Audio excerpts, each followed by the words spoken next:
Okay, perfect. Hi, everyone. Thank you for coming to our first workshop of the quarter. This will be on graduate school interview tips and tricks hosted by Monica Beals, one of our absolutely stunning grad students here in Sci-Chi, and also our faculty advisor, Dr. Michalska, who will be joining us in a bit. For now, if you haven't already signed in, it has already been dropped in the chat. Halia or one of the officers, if you could drop it in one more time, that'd be perfect. Otherwise, we'll go ahead and get started. And if you have any questions throughout, feel free to drop it in the chat or unmute yourself as well. Monica, take it away. Awesome. Welcome, everybody. Thanks for joining us.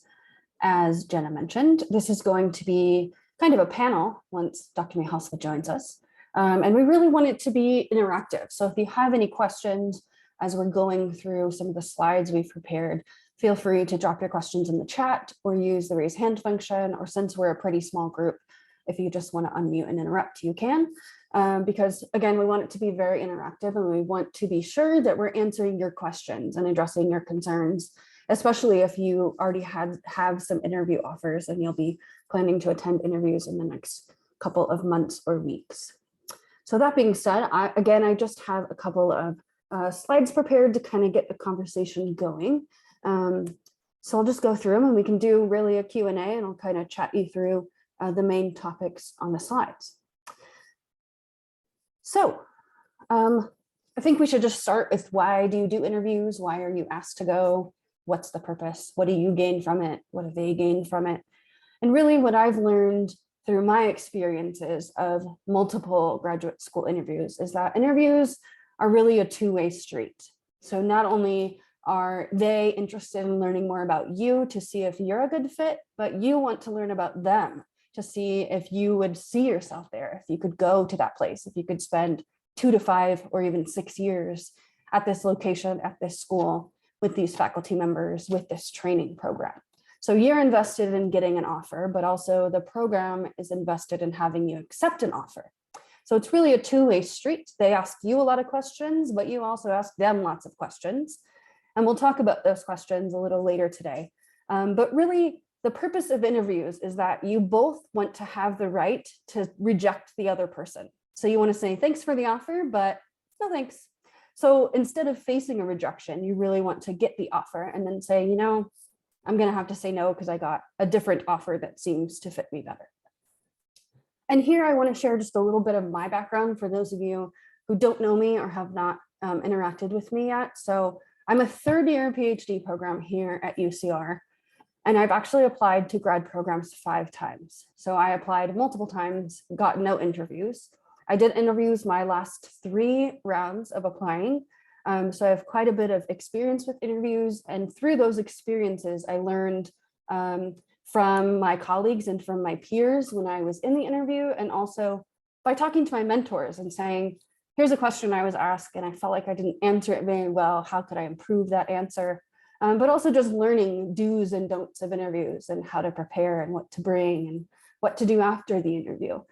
So I've gone on quite a few interviews, but I know also Dr. Michalska is involved in the interview process from the other side, so the faculty side. So she'll have a lot of unique insight, and you can also ask questions about how they make decisions, or really what are they looking for?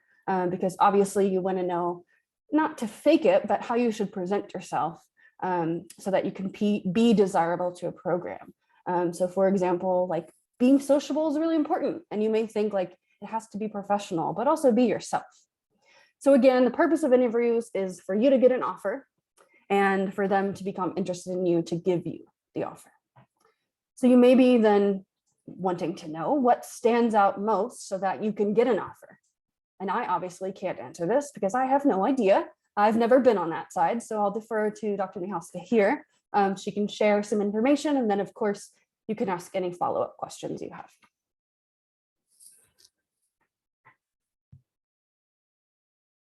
You want me to jump in here? Yeah, if you could. I think it's a great place to just share basically what stands out on application so the student could get an interview. Yeah, so I'll speak to my experience here at UCR. I think different programs will be different. I think my experience here is pretty representative of developmental actually psychology PhD programs in general. They will vary a little bit depending if you want to go to a master's program. Clinical psych programs will be similar. So I'm speaking mostly about my experience here for the developmental PhD, but I think some of similar kinds of considerations will apply for other kinds of programs too. So we get several hundred applications each year, and our graduate advisor summarizes them for us. So, so there are several hundred. I don't have the time to be looking at several hundred applicants. So our graduate advisor will summarize them into a spreadsheet, and that spreadsheet will contain various columns. The columns will include things like GPA, the GRE where applicable. UCR and other schools have stopped looking at the GREs. So there'll be several columns that just quantify these numbers, right? And based on that, based on the numbers, and then she will go through the letters. So our grad advisor and then also our area head will go through the letters and identify if you've mentioned a faculty member by name. So any letter that has my name in it, they're like, I'm interested in working in Dr. Mihalska's lab. And by the way, when you write your letter, you don't have to just mention one person. You can mention, I'm interested in Dr. Mihalska, Dr. Chung, Dr. Natsuaki. You're not, nobody's gonna hold that against you if you have different ideas about where you might be interested in. So then we get that spreadsheet and she lists that in a column. So then I would, instead of looking through 500 CVs, I would identify the ones who have my name listed. And then once I go to that, to that application, I'll review the application. I already know the GPA and the GRE scores. I'll go to the CV and I'll look to see whether the student has relevant expertise for my lab. So I will be looking for, does the student have some expertise in the kinds of questions and methods that my lab uses?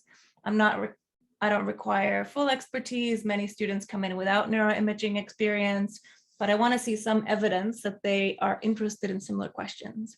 And similarly, then I go to the letter, the research statement, and I'm going to look at the letter and see, is that student a good fit for my lab? Are they interested in the questions that we study? Doesn't have to be exactly the same questions, can be an extension, can be, doesn't have to be.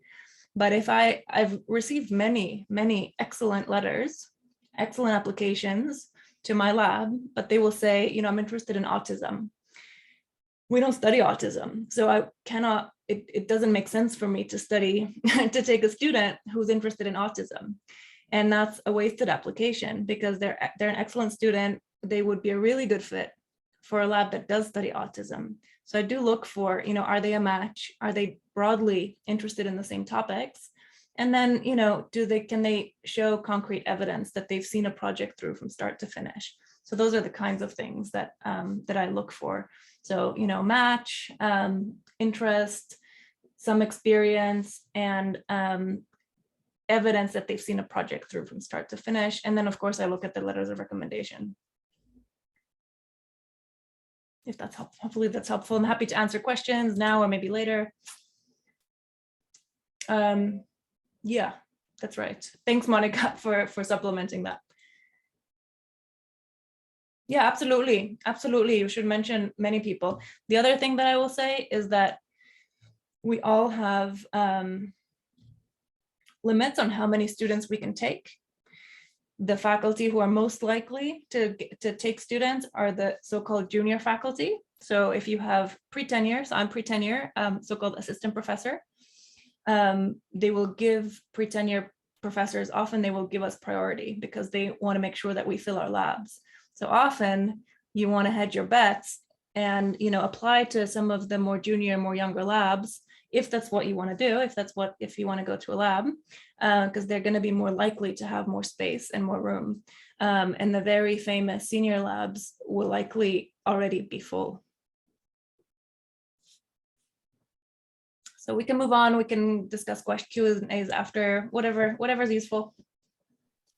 That was actually really helpful because I don't think I even knew that. And I've applied so many times that I just never knew how it was being reviewed. So I think it's pretty cool. We get a pre-selection and you know, if you want to, you can go digging around, but most people don't have time. Yeah, so that's a great question. If students aren't a match, is that the end for them? Are they referred to a different faculty that might be a better fit? That's a great question. It depends on whether you're in the same area. So for example, at UCR, and Monica can speak to this too, the faculty get on really well. We're generally friends, we're supportive. So if somebody gets an application, and that has actually happened to me before, Dr. Yates got an application where she's like, you know, this person actually fits your lab much better than mine. So they, you know, and then I ended up interviewing them. So we talk, everybody talks amongst each other. So don't ever try to like game the system or, you know, say one thing to one person, a different thing to another person, because we all talk about it. We talk about it at area meeting. We talk about it at the full faculty meeting. We go through the list and we talk about like, this is the student that we want. This is the reason why. We compare notes. We see whether two people want the same person. So we're kind of advocating. And so if a student is not a good match for my lab, but I see like, oh, you know, they're studying emotion regulation. I don't study emotion regulation, but my colleague, Dr. Davis does. So I would pass it on to her. In programs where people are not as friendly and organized, that might not be the case. But if somebody applied through the social program, for example, I wouldn't be able to take them because I take students through the developmental program. I see a hand from Liana. I'm wondering if we could grab that really quick and then go back to the chat. Yeah, Liana, sure. Go for it. Thank you. Yeah, I had a couple of questions, but one is, I know you were mentioning the importance of showing that you've seen a project through yourself from start to finish. And I was just wondering, like in your experience, like for research projects that you're working on, how long does it typically take, like from the start, maybe in quarters, to complete a project? It depends on the type of project. You know, I would not generally recommend for undergrads to do a neuroimaging project because that takes years. But I've had students who do their capstone with me. It takes about a year. Generally, in my lab, it takes a year. I would say in Dr. Sweeney's lab, maybe less, right? Like for the kind of work that you guys do, like more survey based. Not developmental. So I think it depends, maybe 6 months to a year, would you say? Yeah, I think that's fair. Maybe like 2 to 4 quarters. I had an honors student who did a project in 3, so it's possible to do it during an academic year. Yeah, it depends on the population. You know, if you're working with kids, you can also always work on existing data. You know, in my lab, we have now more data lying around. You don't have to collect it yourself, but you want to be able to show basically what you want to show, whatever program that you're applying to, you want to show evidence that you have the skills to succeed in that program. Maybe you didn't publish a paper, but you want to show, okay, you want to make it very clear for the faculty that like, if you were to come, you have the skills to succeed, or like you have the tools to succeed. You know, it doesn't have to be a full-blown thing, even if it's a very small project on existing data that is yours, that you can talk about, that you presented at RPsych. You know, maybe it's a small sample, that's all you had, but you can talk about it. You can say, you know, this is my idea. It was COVID, so I collected 10 participants and this is what I found. It wasn't significant, but just the ability to talk about a deliverable is really important. Does that help? Yes, it does. And I actually had one more question, if that's okay. Of course. Because I know you talked a lot about the role that faculty and professors play in the admissions process. Does it vary by institution in terms of like what the actual admissions department does in the process? No, it will always be the faculty who advocate for the students. So it will be, you will, in the PhD programs, it's different from master's programs. In the PhD programs, you will generally be working under the supervision of a faculty. It's true that there are some where there are groups. So clinical programs, sometimes you don't have one individual, but they will still be making the case for you. It's really expensive to have a student. So You know, I have to, when I take on students, they get funding for the school year. I have to provide funding for the summer. I have to provide them with a computer. I have to, you know, provide them with training, with time. It's a lot. So you want to make sure that there's space. You want to make sure that they can sit somewhere in your lab. And so it will be faculty who are advocating for you. It'll be faculty who want to take on different students. Thank you so much. Yeah, of course. How are we able to differentiate junior labs from pre-tenure? So the junior labs are pre-tenure. And that's, you know, I think the mistake that many students make is they apply to the very famous senior labs. Those are generally the labs that are already full. You can, of course, you can try, but it's the faculty who are just coming in, who are, first of all, they're going to be really motivated and energetic and excited. They're not going to be jaded. So anywhere where you see assistant professor, that's going to be a pre-tenure lab, and those faculty first are going to have fewer students, and they're also going to have people are going to allow them to take on more students. So they will try to support younger labs so that they fill their labs. So generally look, if it says assistant professor, those are the pre-tenure labs. Associate and full are post-tenure labs. And then if you look at the full professors, many are older and will go on to retire and are not taking students. You can also look at people's web pages and see whether they're taking students. I want to jump in here with a quick tip. So before you even apply to a program, I would reach out to faculty, because also universities are horrible at updating websites, and it may say they're taking students, but that was 5 years ago. And now they're retired, or they're on sabbatical, or their lab is full, or whatever. They don't get funding. They're not up for someone in their lab. So I would definitely reach out to faculty before you even apply, because again, like Dr. Michalska mentioned, not only is it a waste to apply somewhere when your interests don't align with the faculty, but it's a waste to apply somewhere if they're not even accepting a student, and that's really who you want to work with. So reaching out to them before you apply is very, very important. And I have lots of resources of good ways to do that. And I have some email drafts that I can share with you. So if you want those resources, just send me an email and I can add you to a Google Drive that I've created with lots of resources for grad school apps and interviews and all that stuff. Definitely, I would second that. I start getting emails in June for December deadlines asking me if I'm taking students. So, and I get several a week. Lynn, you have a question, right? Yes. So I reached out to some faculty at some of the schools I was applying to, and one of them said that the application goes through a committee first, and then if your application makes the first cut, then the professor who you applied to work with will decide if you get invited to interview.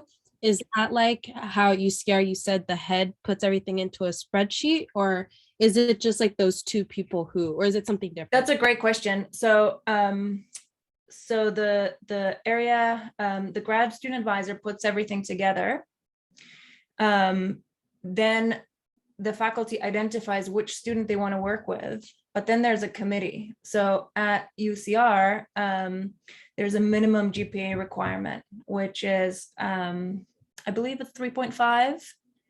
So there's going to be a committee that ranks all of the prospective students. And if a student is underqualified, meaning their GPA is lower than our metric, then the committee does not recommend that student.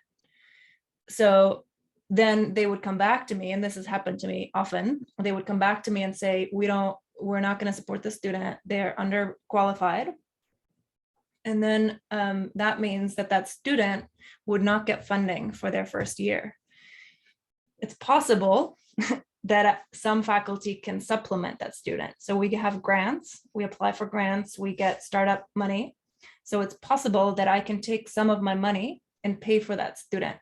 It's a lot. It's like $7,000 that I would have to pay for. And so some students will decide to do that, others will not. So there is also a committee that ranks the students based on their qualifications. So they will rank based on GPA.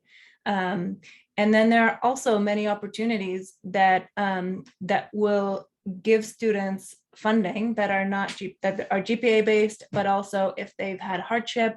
There are many scholarships that are available. There's the ECRA that students often are qualified for. And so there are scholarships available, but there's also a committee. So the committee will filter the students as well. And that committee is made up of faculty from the department. Yeah, you're welcome. I saw some, yeah, go ahead. Sorry, I got a private chat a while ago that I want to address. Yeah. So someone asked, do you get responses from colleges whether you're offered an interview or not? Like, do you get an interview offer versus a rejection? And of course you do get interview offers, but I will tell you that sometimes, like, I got an email on a Wednesday and it said, we have interview weekend on Friday. And I was like, oh, wow, okay. No time to plan, got to get a flight. So sometimes they're really fast. Sometimes you will get rejections. Like, unfortunately, we're not able to offer you interview this round. And sometimes you get nothing. You get kind of ghosted, nothing happens, you don't hear back. You may try to follow up and you still get nothing. So if you get nothing, no, it's not just you, that's just what happens. Again, because hundreds of people apply to most programs, and sometimes they just don't send out those kind of robot emails that you've been rejected. So you will always get an offer if you have interview, but it may be just days before. Sometimes it's months before. Like, I was told in December for interview weekend at UCR and at the end of February. So I had months to plan, whereas another one I had less than 48 hours to catch a flight. So you will always be informed if you do have the offer, but not necessarily told that you've been rejected. It may just be nothing, which not ideal. It's not necessarily an offer, right? So it's an interview. Right. An offer to interview. Mm-hmm. That's right. Yeah. There's a good question here from Ellie. Is there a maximum number of times a person can apply to the same school advisor? No. I would reapply, so in my case, for example, there are years where I'm trying to get one student, right? If I try to get one student, the students that I want are gonna have other offers. And so I want to hedge my bets because I want to get the students that are best fit for my lab. So I will interview, or I would accept 3, hoping that I get 1. But sometimes all 3 come, right? Or sometimes 2 come, and sometimes 0 come. And so I might not have space for I might not have space because I just took someone else. I already have 3 students. Maybe, the student wasn't qualified that year. So you can try again. I would stay in contact with the faculty that you're interested in. And, like, if you're really interested, I've had students apply and I wish I could have taken them, but I was only allowed to take 1 student because of all of the different constraints. I can only have 3 funded students at a time. So I had constraints. I couldn't take the second student on the list. I would have gladly taken them. The next year, I might have a spot free because one of my other students just graduated. So now I have an opening and I will have remembered the student from last year. So, I don't think there's a limit. Someone asked, is it important for undergraduate students to present at multiple research conferences before applying to graduate school? Does this make an applicant stand out? I would say it does. I would say it shows evidence of initiative. It shows evidence of interest. I think it does make a student stand out. And now they're honestly, like, these applications are getting really competitive. And so I think, if that's something that's available to you, it does stand out. If it's not something that's available to you and you are only able to go to 1, that's okay too. But I would try to seek out opportunities where you have this so-called deliverable, like either a conference presentation that you presented or a paper, even if it's in the undergrad journal, that's also good, or a co-authored paper, just like a product. Our psych is I think that's a great opportunity for everybody. And it's free, that's right. And I think, Jenna and I spoke, we have some additional funding from one of the faculty in our department. And we can talk about ways in which we might be able to support some students. It's a little bit of money from the National Science Foundation, we could brainstorm some ideas about supporting student projects or maybe supporting students to present at conferences or something like that. I'll talk to Jenna about that.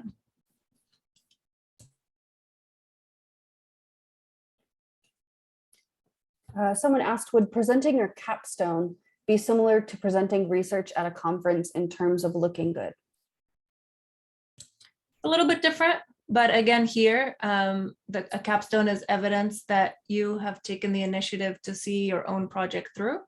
So, you know, conferences are always a good thing. I think capstones maybe are different, but also evidence. So when you go into the interview, then you can talk about, oh, you know, like in my honors thesis, this is what I was interested in. Here's my hypotheses. I'm interested in following it up. So it's a little bit different, but also an opportunity for you to talk about your independent projects. So I would encourage first they're fun, but I would encourage everyone to do a capstone if you can. I'll also just say that all of you, I feel like, have a one-up on me because I didn't know what a capstone was until I got in my master's. I was like, oh, I could have done that. Good to know. I could have gone to a conference. Good to know. Had no idea. So I feel like I missed out on a lot of these almost like training opportunities and opportunities to bolster my application. And to get experiences, because I didn't have a project that was my own. I just kind of did research assistant tasks in lab. So I think it's great that you're hearing about this now, even if you're in your final year, you at least know about it. And if you want to take a gap year, you could probably still do a project in lab. I know a lot of labs still take volunteers. And if you're already established in a lab, you could just continue with them for the next year and get a little more experience. So I think it's great that you're hearing this, but don't feel overwhelmed if you're like, oh my gosh, I only have X amount of months left, or I've already applied. So yeah, and Jenna just posted a great point. That's a really good point, Monica. Yeah, and sometimes the capstone teaches you what you don't want to do. So I did my honors thesis on the rat hippocampus. I lesioned the rat hippocampus to look at memory consolidation in rodent memory models. It was very interesting. And I learned I do not want to be working with animals for my PhD. And that was really valuable because I had that experience. I saw it through from start to finish. And I learned like, this is not, this is not for me. And that was valuable too, you know. A question in the chat. Do all colleges give interview offers around the same time, or is it application by application basis? I would say in my experiences, most interviews are between probably mid-January and very early April, because you have to make your decision of what program you're going to by April 15th. So after the interview, the college, the university, the department, the faculty still need time to chat about who they'll accept, give you the offer, and give you time to decide.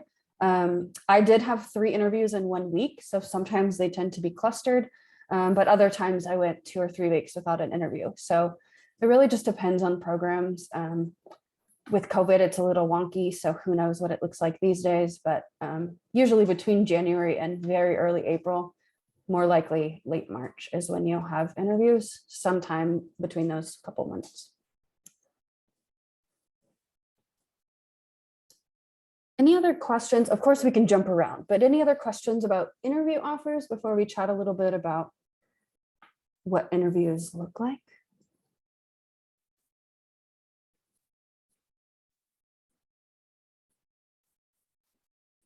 Okay, so I know a common question, especially, well, with COVID now, most things are online.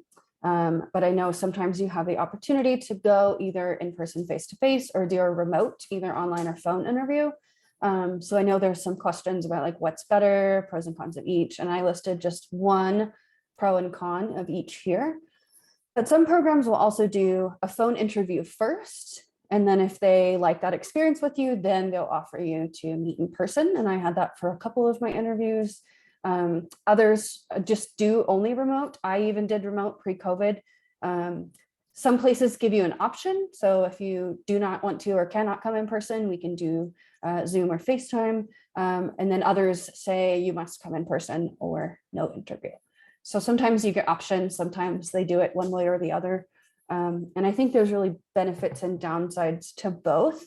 And I just kind of want to open it up here to see if anyone has any questions. And while you're sharing those in chat, I'll just chat a little bit about kind of the mini notes here. So of course, if you go face-to-face or in person, you get the full experience of the campus, of the vibe, of the faculty, of the students, also of the community, of the area of where you would be living. You get to know what the weather is like during that time of year. You get to see what it looks like. You get to know just overall the entire experience of what it would be like to be there. Now, of course, you're there for 1 to 3 days, so you don't get a full experience, but at least you get more than as if you're remote, you kind of don't know, like, is the vibe good? I only saw people through the camera for 3 hours. I'm not really sure.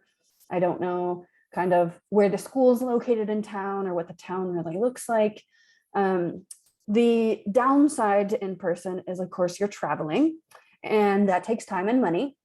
Now, some universities will help you. So they'll provide X amount of dollars for you to travel. So they'll give you some money to buy a plane ticket, or if you're driving, they'll give you gas reimbursement, which is very nice. But a lot of programs do not. So you're paying out of pocket for your travel, whether that's, again, driving or flying.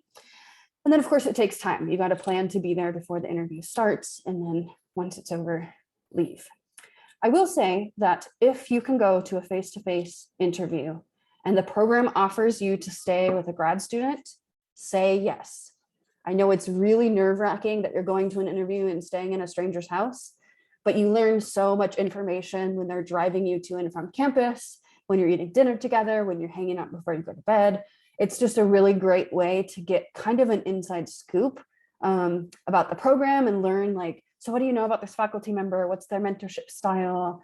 Do they know what they're doing in the next 5 years? Is their research program changing? How are courses? Whereas if you're staying in a hotel room alone, you don't get that information, and you have to find ways to get it when you're in the interview, going throughout your day, interviewing with lots of people, and also trying to just navigate, trying to be on all the time in interview mode. So it's nice to have that kind of one-on-one, or sometimes when I went to interviews, it was like 3 or 4 applicants staying with one current grad student. So it was like a group of us with a current grad student. So if you can, I think it's a really great opportunity. And then you also save money because, number one, you don't have to stay in a hotel. Number two, you don't have to commute to campus because they'll take you. And number three, you know how parking is. You don't have to deal with parking. So I feel like there's a lot of positives that are personal, but also educational, because you learn a lot more. Obviously, if you go remote, no traveling, no money spent, less time. But I think for the interviews, so I did most of my interviews in person. I did 2 remote because one was, they told me Wednesday I had to be there Friday, and plane tickets were like $980. And I was like, yeah, I don't know about that.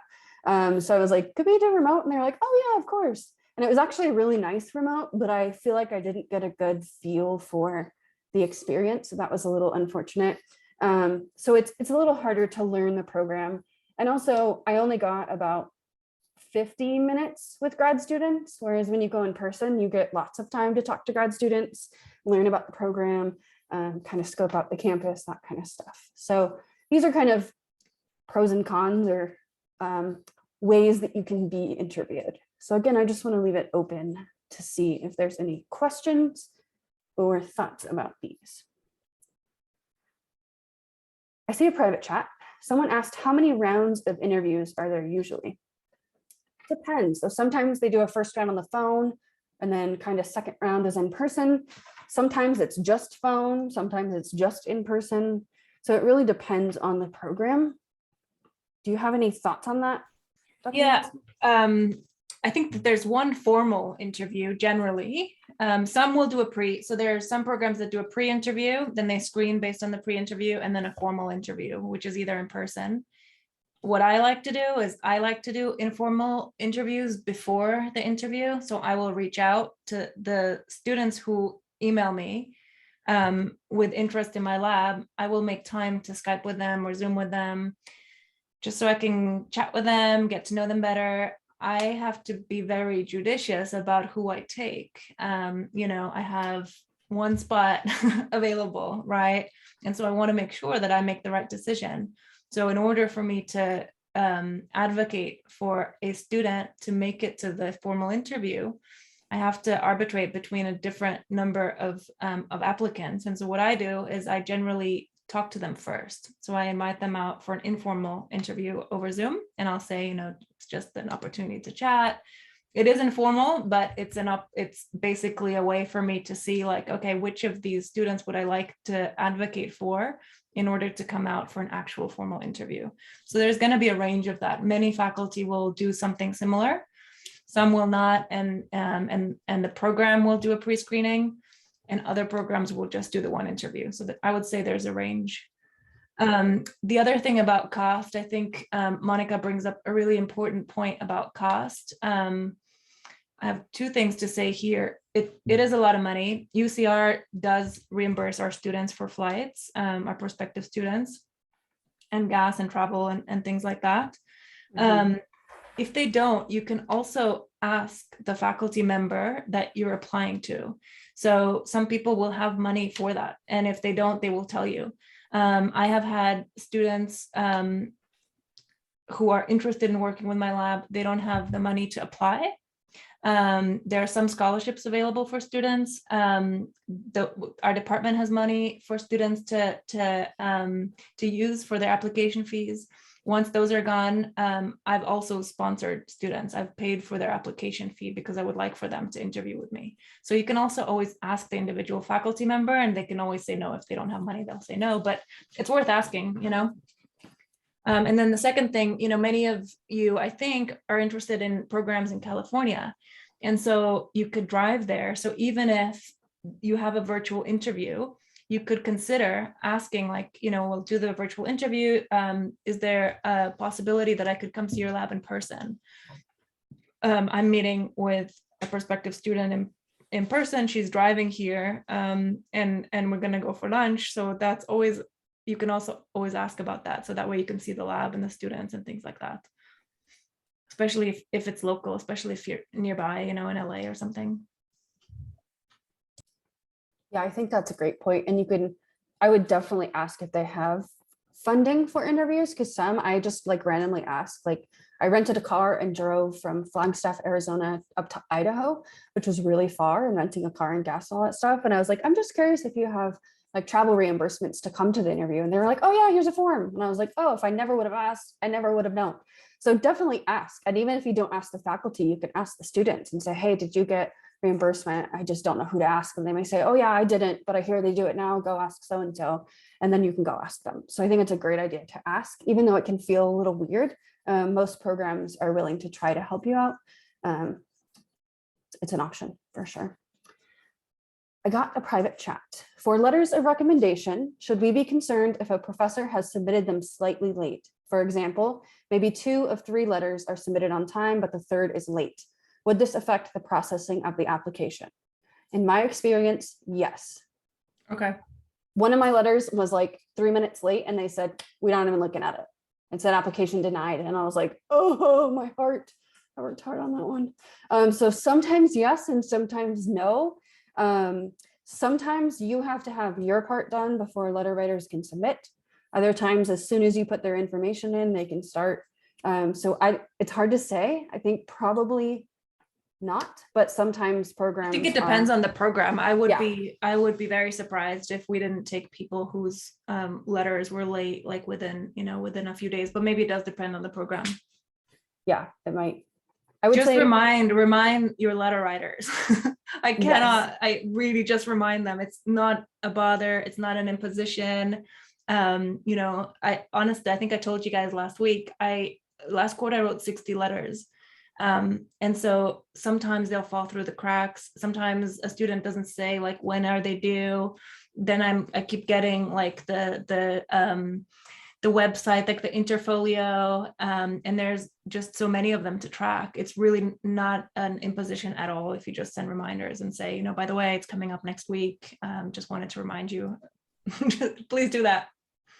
Yes. And I think as students, create yourself a spreadsheet and note when letter writers have sent them in, because if it is a couple of days before and you haven't seen it sent in, send them a reminder and just say, hey, a reminder, this is due on Monday. I see you submitted some other letters. Don't forget about this one. Here's the link, or the link should have come to you on this date. So definitely remind them. I know you sometimes feel like I'm being annoying, but things slip through the cracks and we don't want that to happen for you. So Not definitely. annoying at all. It's on the contrary, it's really not annoying. I would feel so bad if I forgot or didn't submit something because it just got lost. Like sometimes it really like, and then the websites, they just keep emailing and you think you submitted something, but you didn't submit it in the right place because it was this other place and it went to, like, I have 2 emails at UCR, so it went to one of the emails, but not the other email. So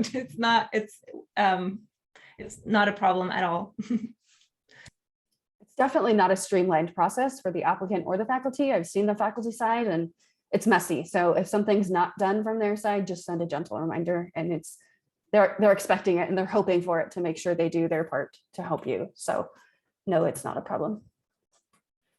Ellie asked, is it beneficial to have more than the minimum 3 letters of recommendation, or will extra letters not be considered? Some accept 4, but some only give you a spot for 3.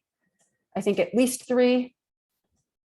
You can do an extra. I did an extra one time, but otherwise I didn't do extras. I just kept it to 3. If it's something that your other letter writers don't mention, I don't think it's necessary to like have the same kind of person say the same kind of thing. But if they can speak to something unique about you that the other writers can't, you can include it. Yeah, I think that's a great point. Someone asked, is it recommended to be professors that are just from your major or department, or can it be someone that generally knows your work ethic to write your recommendation letters? Dr. Michalska, I'm going to let you take this because I know you know all about letters and what people want to see. Yeah, I mean, if you don't have someone from you want to show that you have the skills needed to be successful in the program, right? And so if in your letter you can demonstrate why do I think I'm a good match? Why is this a good program match for me? Here's the work that I've done. And then there's a faculty member who writes a letter for you for a project that you did in chemistry.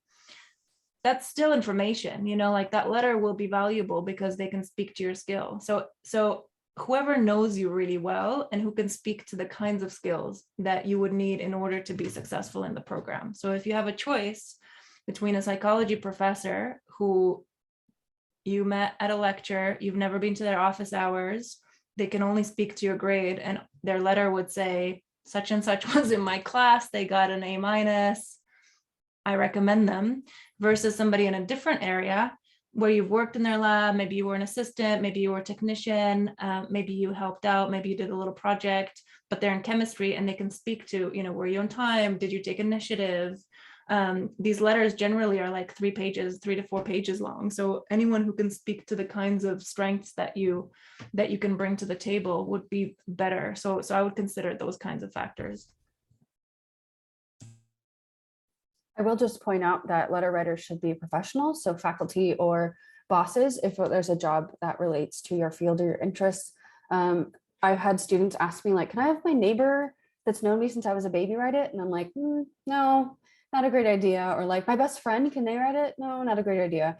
So someone who's seen you in a professional context, whether that's a faculty member or a boss, or even like if you're engaged in like a mentorship program, doing like student mentoring, if you're really involved, and like the leader of the mentorship program knows you, then they can write it. So someone in a very professional context is encouraged.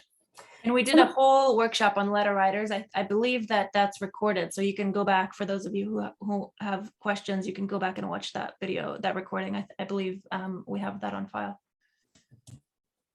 I see a question. Do committee or faculty actually look at other documentation you may post, like writing samples? Yeah, I want to see. I mean, yes. If you post it, I will read it. Sometimes there isn't a space to post it, but if you post it, I will read it. That's probably the easiest answer you'll get on that. Yes, period. Do it if you can. Liana, go for it, and then I'll get Tiffany in the chat. Hi, yeah, so I know someone asked about submitting more than the 3 letter recommendations, but I just wanted to know, I mean, is there like, because sometimes people like could apply to a lot of schools, 10, more than 10, how many letters is it appropriate to ask of one professor in a cycle? I've had students ask me for 40. So as many as you need. Okay, thank you. Definitely give them enough time though. So don't tell them obviously the week before, give them some notice of what schools you're applying to and when they're due, especially if a bunch are due around the same time. And for example, they may be like clinical and then some are counseling and some marriage, family therapy. So yeah, I've heard of students asking for dozens to different schools, and each of your letters is slightly tailored to the school. So yeah, faculty are doing tons of work for you. Tiffany, I'm going to hold your question for a second because I'm going to talk about what you should bring to interviews. So I'll answer your question. If I forget about it, let me know. As you know, don't have the greatest memory. So if I don't bring it up, remind me, please. Someone asked, how important is knowing how to code before applying to PhD programs?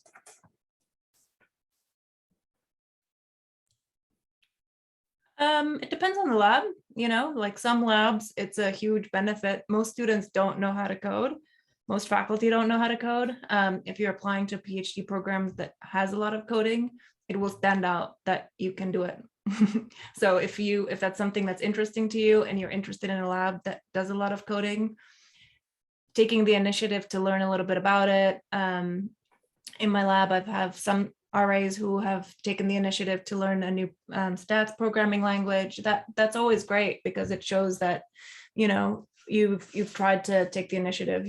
I don't think it's required that you will have to have all the skills, because otherwise what's the point of going to grad school? But it will certainly stand out. Yeah, I think that's a great answer. It's a bonus, but not required. I'm learning how to use SAS right now because that's what Kate uses and she's my advisor. So she's teaching me how to use it. And I think, like Kalina said, if you're not going to learn new things in a program, do you need to go to the program? So I think it's nice if you have the experience, but definitely not required.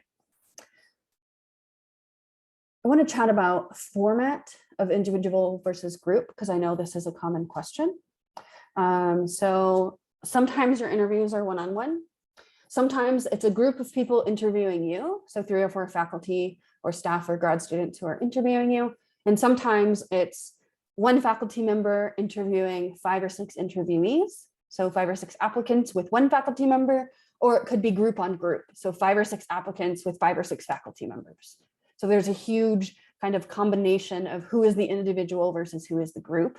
And I'm thinking here, so for example, if it's you and someone who's interviewing you, there's more time for you to get to know one another because it's you and them, usually for 45 minutes to an hour. But of course, more pressure on you because they're looking at you and they're expecting you to answer their questions. And it's just a lot, I think a lot more pressure in some ways. But also I think groups have pressure too, because I did a couple of group interviews and they asked a kind of a general question, like, what makes you stand out from the other applicants in the room? And it's like, ooh, what a rough question. Or just questions like what research experiences have prepared you to succeed in this program? And someone else says like, oh, I've done my own project. And then they share a little bit. And you're like, well, now I feel like I'd say something different because I've also done my own project, but what have I done above and beyond the project? But on the flip side, you can also learn from the group of applicants that you're interviewing with. So you may realize like, oh, that's a great thing to point out. I never thought about it. Or that wasn't a great thing to say. I better remind myself not to say that like that person did. So I think there's benefits of individual versus group. They're both challenging. They both can be anxiety provoking, but in the next couple of slides, we'll chat about how do you prepare, what kind of questions. But I just wanted to share that formats can be individual student, individual faculty. It could be group of faculty, group of students. It could be one student and lots of faculty. It could be one faculty and lots of students, or lots of faculty, lots of students. So there's quite a bit of variation in individual versus group, which I feel like makes it hard to prepare because then you're preparing different kind of for each type of interview. But there are certain things that you will prepare across the board, and I'll share those in just a moment. Yes, in these interviews, do they have a more personal or casual touch rather than keeping it professional and academic? Some of mine were actually quite casual, and in some ways kind of fun. We had like one of my interviews, we had a whole segment that was like just about us. It was like 20 minutes about us. Like, don't talk about anything related to school or academics or research, just about you. And it was stuff like, what's your favorite song and why? Like, if you had an extra hour every day of your life, what would you do with that hour? That was non-academic. So I felt like that was pretty personal and like really laid back.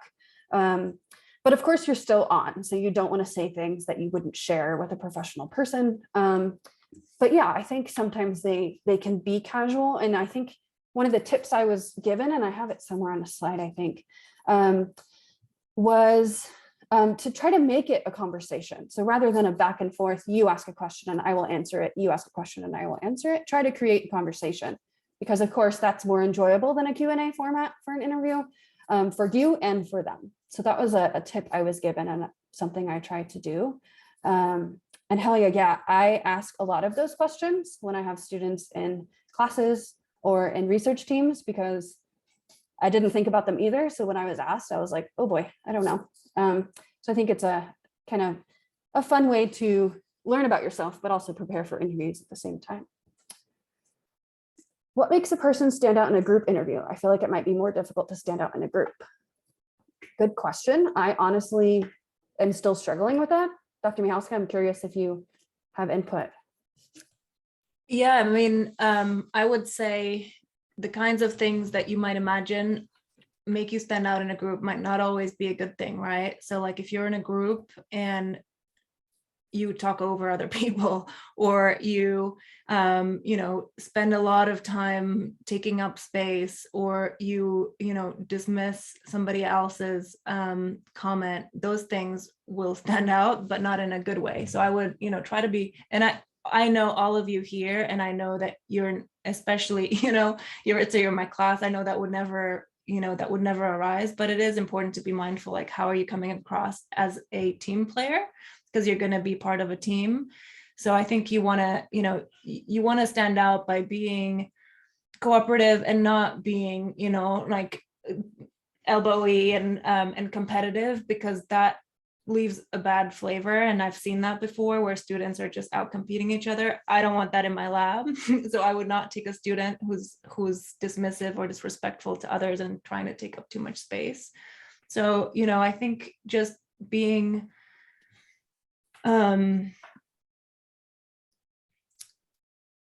it's hard to be yourself, but if you're in the group and you are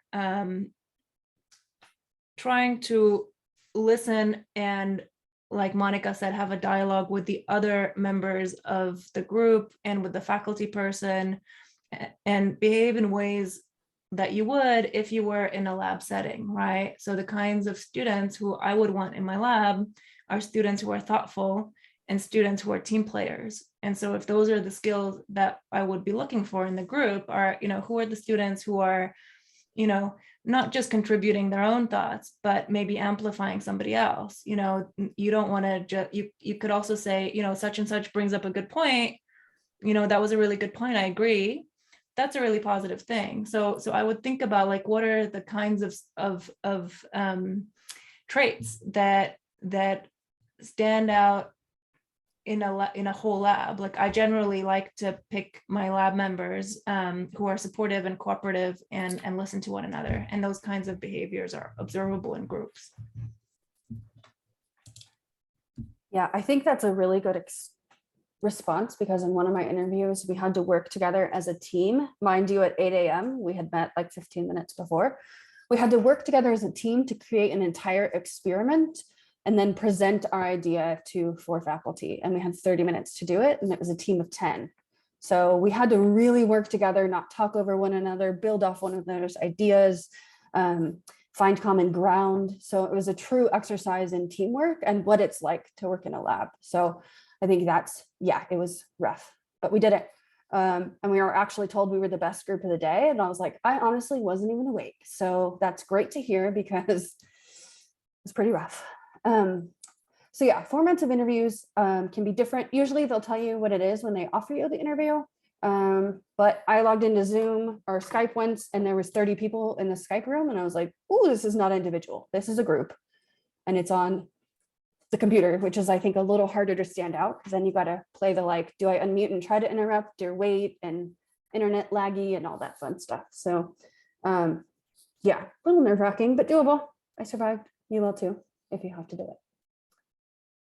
One more point about the group, and I don't know if you're going to cover that, Monica, but do not underestimate group interviews or meetings with the graduate students.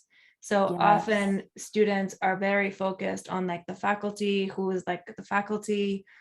And in my lab, I always ask my students, I always ask them, did you like them? What did you think? What did they say? And there have been several situations where I like the prospective students and my students didn't because of something they said, something distant, either, I don't know, I don't recall now, but my current students were not impressed for whatever reason. And that swayed my decision because I don't want to recruit somebody that my students don't like. And so don't underestimate meetings with the students because the students are also evaluating you. Yes, that is really important. I just made a note of that to mention that in the future. Yeah, even here at UCR, I have also recently considered applicants for Kate's lab, and she has asked us, what do you think of this person? We often meet with them one-on-one and also in a group setting. So we get to see them personally and also within a group. And I think grad students have a lot of sway. So when you're with grad students, don't think you can goof off and not take it professionally because they do have a lot of input. And also those could be your future colleagues. So if you don't hit it off on a good foot, so to speak, your next couple of years, if you go there, could be a little rough. So yeah, and I also think it's a great way to get to learn from them. So take it very seriously and ask any questions you have. And a shared drive that I shared with Sakai last year has lots of questions that you can ask grad students to get to know them, the faculty, the school, the program, the training, the area in general, and more. Yeah, absolutely. I want my grad students, I respect my grad students and I would like them to be happy. And that includes bringing in other members who they like and respect. And so their opinion is really important to me. That's a great point. I got a private chat. So someone asked, this is more of a general question, but when do we start applying or thinking about applying to grad school if you're not considering a gap year?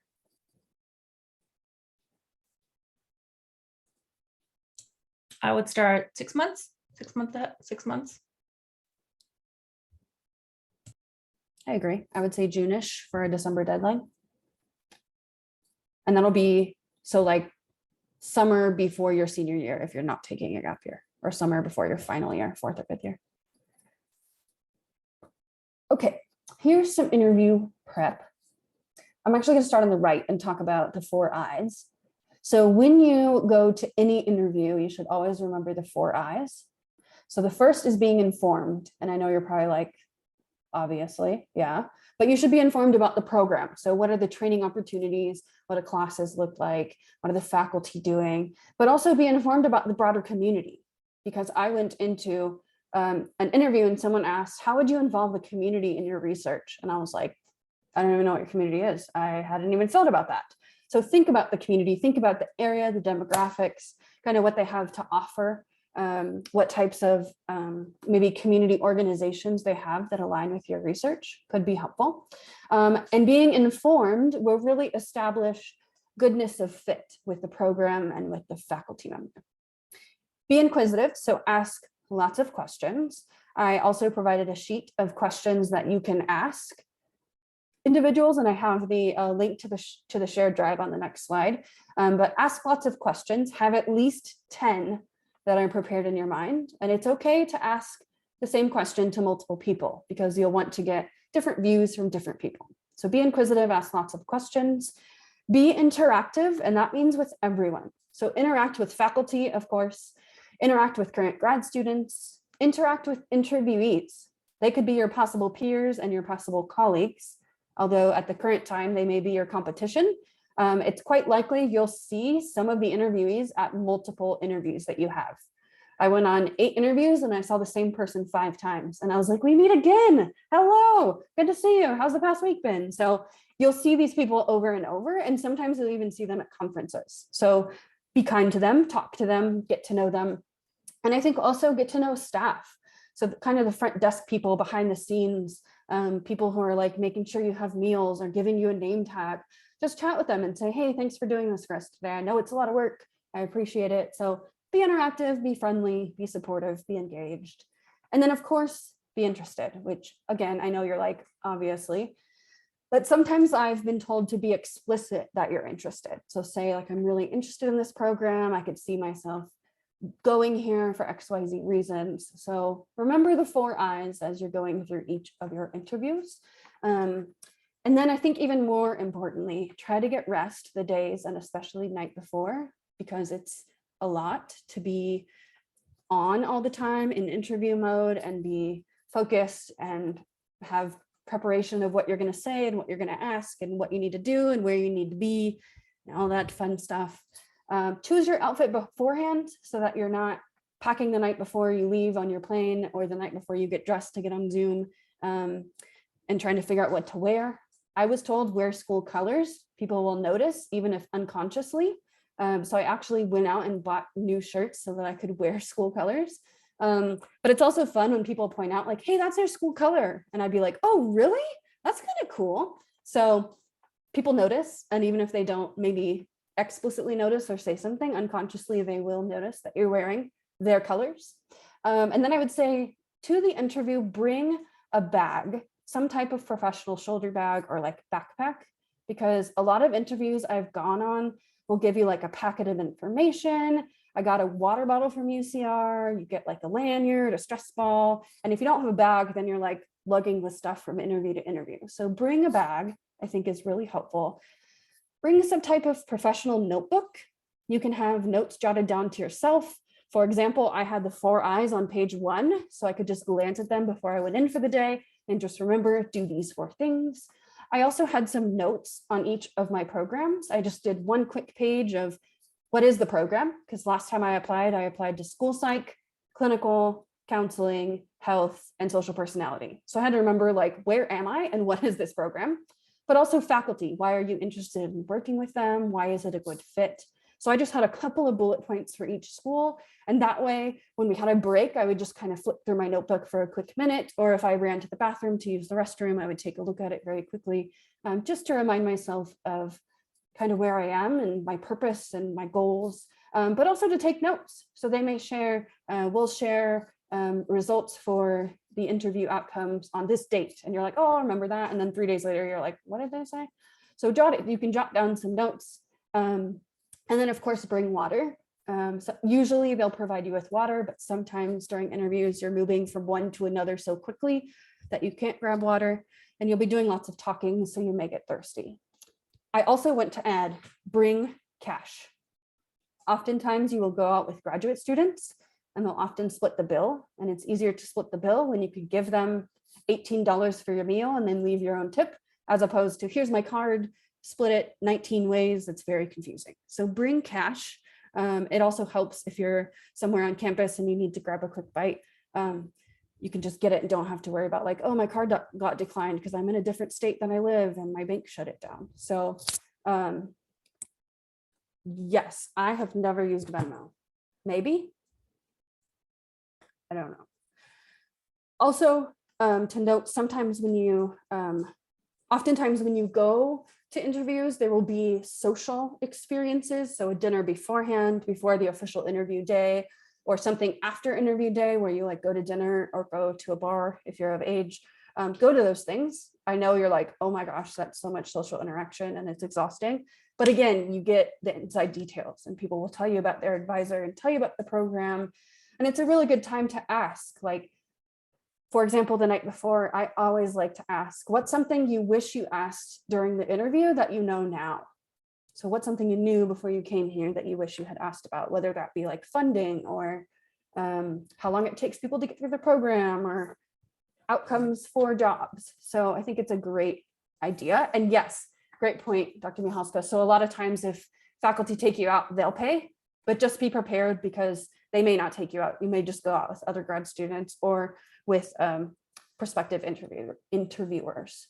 So sometimes the department will pay for you. Like I went out to a dinner once, it was like 100 people and a department credit card was used from somebody. They said kind of order whatever you want and we'll pay for it, but we cannot pay for your alcohol. So if you are ordering alcohol, be aware that you'll have to pay for it. I've been told both, drink if you want to, drink if you don't know. Yeah, at lunch, might stay away. Definitely at lunch, but I know they do some like evening socials and a lot of people are drinking. So if you're a drinker, you want to have one, that's fine. But obviously don't get wasted because you're still interviewing. Even when you're having social fun, they're still watching you and seeing you interact with other people. So that's my kind of prep as you're thinking about interviews, think about these 4 I's. And then also before you go, pack your stuff, plan your outfit, get lots of rest, because even if you're the most extroverted person, it is still a little exhausting. Any questions about interview prep? Kind of personal. Tip about writing about the program and the faculty is a really good one. And so if you know you're going to be interviewing, I would write a little blurb about each person, not just the faculty that you are interviewing with. You're going to be meeting other people too. So you will get your schedule of your one-on-one interviews, who are the faculty that you're applying to work with, but then other faculty too. And it's always great to have done I would always do your research for the people that you're going to be meeting one-on-one. And it's totally fine to have a description of what they do and like maybe a paper that you read by them. I did that in my faculty interview here. So when I had a 2-day interview here for my faculty position, and I still do that. I wrote down like, I didn't know all the faculty. I wrote down what they do, one of their key papers for every person. And then before I went into the interview, and I think that's the same for grad school, you just like look at it quickly and remind yourself, okay, like this person does working memory. They wrote a paper about, sleep effects on memory, and you can just remember. I think that's really good advice. So it also shows that you've done your homework and you come prepared. Yeah, exactly. It shows that you're invested and that you're informed and that you're interested. So even though it is a lot of work on the back end, I think it's really nice when you can kind of walk in and say, I reviewed your paper on this topic and I would love to know more. Could you chat about what you've done since then, or where you see yourself headed, or have you addressed any of those limitations or future direction? So you can kind of make it a conversation by saying, hey, I know a little about you, which I think, again, a lot of work on the back end, but really pays off when you're in the interview. And also you don't feel like, oh my gosh, who is this person? What do they study? I don't even remember seeing their name. So it's nice to be fully informed of all faculty, not just those you want to work with. And you don't want to be in a situation. So it wasn't a big deal, but I still remember it, so I sometimes, I have a prospective student who said, I really love your papers. They're so interesting. I'm like, okay, well, that's which one? And they couldn't answer. And then it leaves you in a really uncomfortable situation. So if you didn't read them, don't pretend like you did, because then you're gonna be stuck. Yeah, I think that's a really important point, because it shows maybe you didn't even read them if you can't mention a paper. So if you're going to mention papers at all, at least have one you can pinpoint of being especially fascinating or related to your interests or tying to something. So you may be thinking, okay, it's great to prepare yourself, but how do we actually prepare? So I shared a shared drive with SciChi last year, and I have the clickable link here that says shared drive. And then, so it has a couple of items. It has questions that you can ask. So kind of a list of probably over 100 questions. Pick 10 that you really like, that you can remember. So you can ask a bunch of questions, but also I think even more importantly, questions that you should be prepared to answer. Not necessarily you need to go through every question and write out an answer and memorize it, but almost things that you should think about. And I broke them into the topics that you can see in a little bit smaller writing. So I have different topics for questions that you should prepare generally. So when people ask, like, why do you want to go to grad school? That's very general, as opposed to why this program, why this training model, why these opportunities. And I'm seeing a lot of misspellings here, so I'll fix this and resend it to you, Jenna. I'm sorry. I don't know what happened. But the shared drive has lots of questions. So review them. And if you feel like, what's the best way to answer this question? Or I don't even know what it's asking, let me know. And I'm happy to kind of share my input with you. And I'm sure Dr. Mihalska would be happy to do so as well, because obviously she's on the other side of interviewing, wanting, I guess, specific answers or keywords maybe that are good to know. So take a look at those resources and then of course reach out if there are any questions. Just catching up on chat for a second. So helpful, Monica. Really, like it's great that you have really concrete suggestions and materials and preparation questions. That's really helpful. Thank you for doing that. Yeah, absolutely. I feel like the first time I went into interviews, like when they were like, what questions do you have? And I was just like, I've never asked a question in my life. What's a question? Like, I just panicked. So I was like, I need to make a list for myself so that my next interview is not so like, oh my gosh. And I also looked online and just saw like common questions to ask at grad school interviews and then put them all in one document because it was helpful for me. And I'm sure it will also be helpful for you. And you can also, some of them are very specific. So like one question that I asked when I came to UCR is like, what's the process of becoming an in-state resident so that I can get in-state tuition? That was unique to me because I'm from Arizona, not California. So some of the questions on these sheets, you'll be like, I don't need to know that, and that's fine. But I think it's helpful to know, like, I wouldn't have known to ask that until I saw that question online. And I was like, oh yeah, probably good to know how quickly that needs to happen. And it turns out there's lots of steps and you kind of have to start right away. So I'm glad I asked and learned about it. So again, it's all in the shared drive. Check it out. And then let me know if you have any questions about any of those questions. Okay, I want to pause and see if there's any questions about the interview process before we chat about what do you do once the interview has concluded, and then just some final tips and tricks and final questions before we wrap up in 10-ish minutes.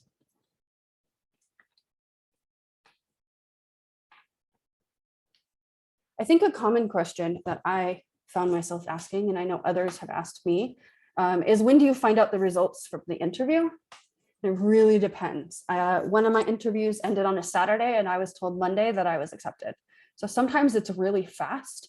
Other times I didn't know until like I finished in mid-February and I found out early April. So sometimes it's a lot of uncertain waiting period. And sometimes you like barely get home and unpack your suitcase and they're like, here's some news. So it's really variable. Sometimes they'll tell you, they'll say like faculty are meeting next week to make decisions. We'll reach out to you by February 3rd and let you know. Other times they don't tell you, and it's okay to ask. Are you aware of when decisions will be made and we will be informed? There's a wiki page for that as well. So that's for grad students. There's also a psych faculty jobs wiki. So it's called Grad Cafe, I think, right? Mm-hmm. Yep. I would use that site with caution. So on Yes. Grad Cafe, people post whether or not they were given an interview, whether they had the interview, whether they were invited for an interview, whether they got accepted, whose lab they wanted to go to. I've had students who have obsessively checked it multiple times a day. And I've had students who never looked at it. So just know yourself and think through before you start looking at that page, because it could be informative. You might benefit from the information, or it just might drive you crazy. But there is a web page that will tell you who has gotten interviews and whether they were accepted. It's anonymous, and we have that for faculty positions too. So it'll post like which faculty positions are open and whether the interviews have been scheduled, whether the position is filled or not. Yeah, the Grad Cafe. use judiciously. Agreed. I probably wouldn't look at it too much. I was told about it my first time applying and interviewing, and they're like, check it out. And I was like, yeah, no, I'm good. I'll just wait. I don't want to do that. Because also sometimes, for example, if a faculty needs like for students, they'll sometimes accept people really quickly, whereas if faculty can only accept one, they may sit on it for a couple of days to decide who they want or see if they have funding to take two. So I think even though some people say like, oh yeah, I got an interview yesterday, it's not lost hope for you because there just may be different circumstances. So yeah, use it judiciously and don't treat it like fact or set in stone because you never know. So Jenna has a good question. Is it possible you might get 2 interviews? That will happen often. It just happened to me today. I'm trying to recruit a student who has an interview on the same day. What I would do is, sometimes you'll get interviews earlier or later. Some programs will have earlier or later schedules. And then this student indicated that she remains interested. So she said, thank you for the invitation. I've already scheduled a different interview. I remain interested. Is there another opportunity? And I'm happy. And so we're gonna invite her out for a day and for lunch. So it happens all the time. It's not a big deal. Often, I would either go to the program that accepts you first or to the one that you're more interested in going to, and then just schedule with the faculty and with the grad advisor. Happens all the time. But I would be honest about if you're still interested, because if you're not interested, then that means that the faculty person can take somebody from a wait list. So I also have, there's also a wait list. So if you don't get interviews, there are people that are waitlisted that maybe didn't make the cut, that maybe, are under qualified, that if the other ones don't work through and a faculty member doesn't have enough people in the lab, they could consider the person in the wait list at a later time. So that might be, in March or in April. But if you know that you're not interested, you should, out of consideration, just tell them that you're not interested, and that will free up that space for somebody else. Yes, I think that's a really important point because like Dr. Michalska said, you're potentially holding a spot that someone else may really want or need because they have no other offers. And I feel like also you're not, you're kind of moving one thing off of your list. If you know you're no longer interested, you don't even have to like think about it, hold it in your brain. But yes, I had several interviews that were on the same day, or I had like a Wednesday, Thursday, Friday, and a Friday, Saturday, Sunday. So I like finished up the first interview for half the day Friday, and then I flew in and did the Friday night at the second interview, and then the Saturday, Sunday. So you just got to figure out kind of what works best for you. I would say the higher your preference for the program, try to go to that one, because obviously you want to get the biggest experience for your highest ranked programs. And then like Dr. Michalska said, contact the other program and say, hey, I'm unavailable to make it that day due to another already scheduled interview. Can we meet another time? So I've had some people ask, what do you do when the interview is over? Like, are you just done? You just sit and wait? And my answer is no. There's 3 things you should do. So first of all, jot down some reminders to yourself, because even if you only have 2 interviews, they're high stress situations and you may forget experiences of them. So I like to do this the day of the interview, because if I don't, I've already forgotten it. So either that night as I'm like winding down before I go to sleep, or sometimes the following day on the plane ride home, or before I head out with driving, I'll just write some notes to myself. So things like, what was your favorite thing about the program?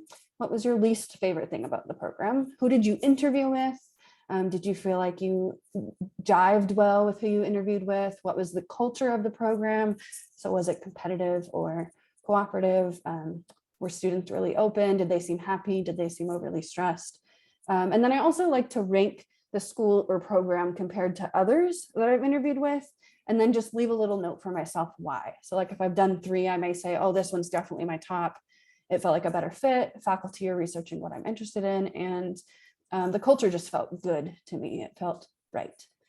So once you are done writing some notes and you get home, decompress and celebrate, because it's, even if you're outgoing and you're feeling like an interview is an experience, either way, I will have gained something. It's still stressful. It's still anxiety provoking. So engage in some extra self-care, whatever that looks like for you, and then celebrate, because I think it's really important to be aware that getting an interview is a huge step.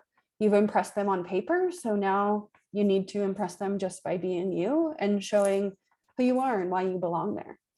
And then third, I would definitely send a thank you email.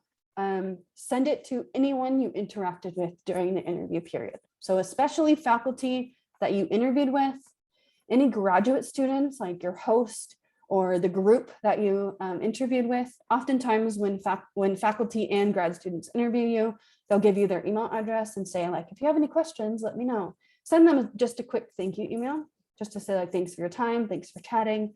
Same thing with staff. So if you can get staff contact information, just send them thanks for setting this up. Thanks for handling our badges. Thanks for bringing us lunch. Just thank anyone and everyone who you contacted with, because this goes a really long way to show your interest and to show good professional habits. And I've actually had a couple of faculty and students say like, that was really sweet of you. Like I didn't get many this year. So it was really nice to feel like seen and appreciated, but it really is my pleasure. And I look forward to possibly seeing you here next year. So I think it's also a nice way to just quickly reconnect with these people, just so that you're kind of fresh on their mind. But also it's just a nice gesture. So send a thank you email to individuals who you interview with or interact with throughout the day. And then at that point, you can wait for your results patiently, hopefully. Some final tips just to wrap up. Like I said already, create a conversation. Explicitly state your goodness of fit. So even though they may assume like, yeah, you want to come here because we lead you to your career goal and you're interested in doing the research that faculty X is doing, say that multiple times as you interview throughout the day and days. I think most important is that, like I've just mentioned, you have made it this far. So you've done the hard work in your undergrad to get a good GPA. And if you took the GRE to do well and to get research experience and to get other experiences, so you've impressed them on paper, this is your opportunity to really show them why you're a good fit, who you as a person are, and why you belong in that environment or in that program. So try to relax. I know much easier said than done, but try to relax and enjoy the opportunity. And if you do not get an offer to attend after the interview, be persistent. Sometimes it's just not the right time. And it could be that there were so many applicants, like Dr. Michalska said, that the faculty could only accept one and they had to make really hard decisions.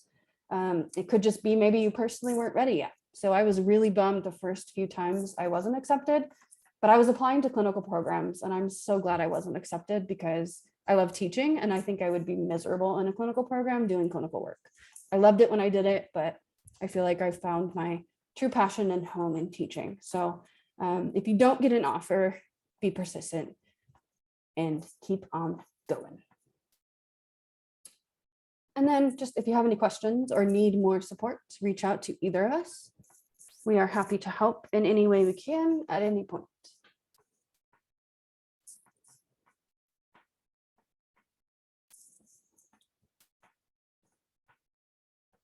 And if you have any questions, I can stick around for a couple of minutes. So if anyone has any last minute. I'm happy to stick around for a couple of minutes too. That was really useful, Monica. Great, thank you. Thank you both, Monica and Dr. Michalska, for doing this workshop. We really appreciate it.